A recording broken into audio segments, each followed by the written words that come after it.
जय भीम। मैं शंकर बनते आप सभी को हार्दिक स्वागत और अभिनंदन करता हूँ। कल जो टॉपिक था हमारा, परेशानी से डरे नहीं बल्कि उसका सामना करें, तो आप सभी जो प्यार दे रहे हैं उसके लिए सबका मंगल, सबका कल्याण हो। आज जो हमारे टॉपिक है उसी का सेकंड पार्ट जो हमारे जीवन के लिए बहुत महत्वपूर्ण है। किसी व्यक्ति के लिए पहले से ही कोई राय ना बनाएं, किसी व्यक्ति के लिए पहले से ही कोई योजना ना बनाएं। एक बार की बात है, तथागत गौतम बुद्ध की एक शिष्य जिनका नाम धम्मा राम है, वह आश्रम में अपना काम करते थे और काम पूरा होने के बाद एकांत में चले जाते थे और वो किसी से ज़्यादा बातचीत नहीं करते थे। एक बार की बात है, तथागत गौतम बुद्ध की एक शिष्य जिनका नाम धम्मा राम है, वह एक आश्रम में काम करते थे और काम होने के बाद वो एकांत में चले जाते थे। वो किसी से ज़्यादा बात विचार नहीं करते थे। जैसे कि हम सभी इसको कहीं भी कोई भी कार्य कर रहे हैं तो कार्य करने के बाद साइड होते हैं, मगर वो उसी बीच में कई लोग होते हैं जो चाहते हैं कि हम सभी उनके बीच में मिलकर जुल कर रहें। और कुछ लोग हमारे बारे में पहले ही से योजना बना के रखते हैं, चाहे अच्छी योजना बुरी योजना जो भी होता है। इसलिए धम्म राम जो शिष्य तथागत गौतम बुद्ध का, वो इन सब चीज़ों को ध्यान ना देकर अपनी कार्य को पूरा करते थे और लोगों से, उनके और भी शिष्य से दूर रहते थे। वो किसी से बात विचार उतना नहीं करते थे, क्योंकि उन्हें ये लग रहा था कि हो सकता है कि और जो उनके शिष्य हैं वो उनके प्रति, धम्म राम के प्रति इस कोई योजना बना के रखे हैं। माँ राम एकांत में ज़्यादा रहने लगे तो और अन्य शिष्य को लगा कि इसे घमंड हो गया। जब धम्मा राम ज़्यादा एकांत रहने लगे तो और भी जो शिष्य थे उन्हें लगा कि उन्हें घमंड हो गया। जैसे कि अगर हम कोई भी कार्य कर रहे हैं, अपनी स्टडी कर रहे हैं या कोई भी कार्य कर रहे हैं और लोगों के बीच में ना रहते हुए, काफ़ी लोग हमारे बीच आना चाह रहा है, हम उन लोगों के बीच ना रहकर उन लोगों से साइड हो जाएं, एकांत हो जाएं, तो उन लोगों के प्रति हमारे मन में या उन लोगों के मन में हमारे प्रति अच्छाई बुराई आने लगता है कि ये व्यक्ति ऐसा क्यों कर रहा है कि हम सभी के बीच से दूर रहकर एकांत में रहता है और हम सभी से बीत नहीं करता है। इसे बहुत बड़ा घमंड आ गया। ये खुद को अपने आप में घमंडी समझता है, ये अपने आप में बड़ा भगवान समझता है। आज की जो दौर चल रहा है, ये चीज़ें आप सभी समझ सकते हैं बातों को। तो ये टॉपिक ही ऐसा है।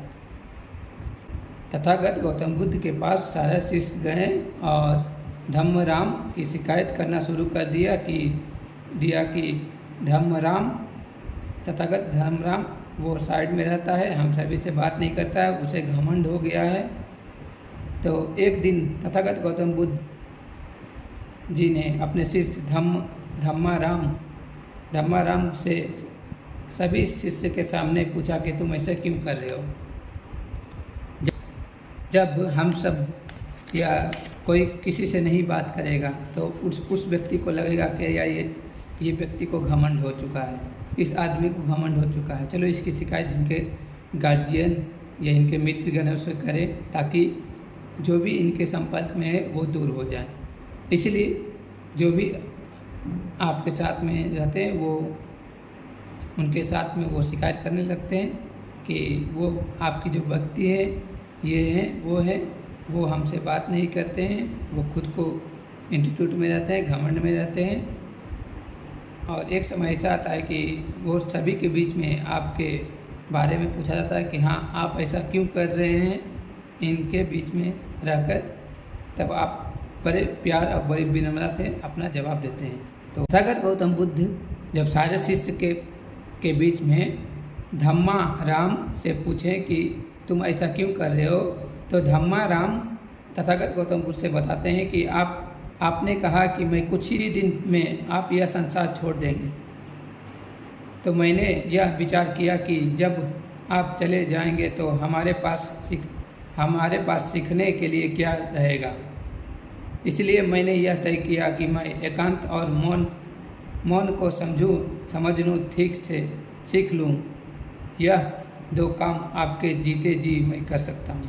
तथागत गौतम बुद्ध को धम्मा राम जो शिष्य थे उन्होंने बताया, तो बुद्ध ने अन्य शिष्यों को कहा, तुम सभी जो देख कर कुछ और समझ रहे हो, तुम्हारे अंदर की तुम दूसरे की बुराई करते हो, इसलिए तुम सभी ने धम्मा राम की अच्छा बात की गलत मान लिया। जैसे कि अगर आप सभी अच्छाई बात करोगे तो गलत भी हो सकता है। बुद्ध की यह सीख हमें किसी व्यक्ति की ठीक से जाने बिना उसके बारे में कोई राय नहीं देना चाहिए। इस सीख से और इस कहानी से हम सभी को यही सीख मिलता है कि किसी को बिना जाने बिना पहचाने उनके बारे में कमेंट नहीं करना चाहिए, राय नहीं देना चाहिए। मगर जब तक आज देखते हैं हम सभी कोई रास्ते में जा रहे हैं, तो अगर हम नहीं जानते हैं फिर भी अगर हमारे नज़रिया अच्छा देखने में अच्छा लगा तो अच्छी बात कह देंगे, और अगर गलत लगा तो कमेंट जरूर कर देंगे। तो ऐसा नहीं करना चाहिए। किसी भी व्यक्ति को बिना जाने बिना पहचाने किसी के बारे में कोई राय या कोई योजना पहले से नहीं बनाना चाहिए। तो आज ये पार्ट 2 है। इसके बाद पार्ट 3 कल आप सभी के बीच प्रस्तुत होगा। जो टॉपिक है कल का वो उसका हेडलाइन है, कोई अच्छी बात सीखना चाहता है तो घमंड छोड़ दे। अगर हम सभी अच्छी बात को सीखना चाहिए तो अपने आप के जो घमंड है उसे धम्मा बुद्धिज्म हियर यूट्यूब चैनल पे आप सभी को हार्दिक अभिनंदन एवं स्वागत है। आप सभी चैनल पे नए आए तो चैनल को सब्सक्राइब करें, बेल आइकन नोटिफिकेशन ऑन करें ताकि सबसे पहले वीडियो आप तक पहुंचे। इसी प्रकार का वीडियो चैनल पे आता रहता है, तो आप सभी वीडियो को लाइक कमेंट शेयर ज़रूर करिए। आपकी एक कमेंट मुझे बहुत मोटिवेट मिलता है इसी प्रकार के वीडियो बनाने के लिए और आप सभी के बीच प्रस्तुत करने के लिए। इसी के साथ अपने वाणी को मैं विराम देता हूँ। नमो बुद्धाय, जय भीम।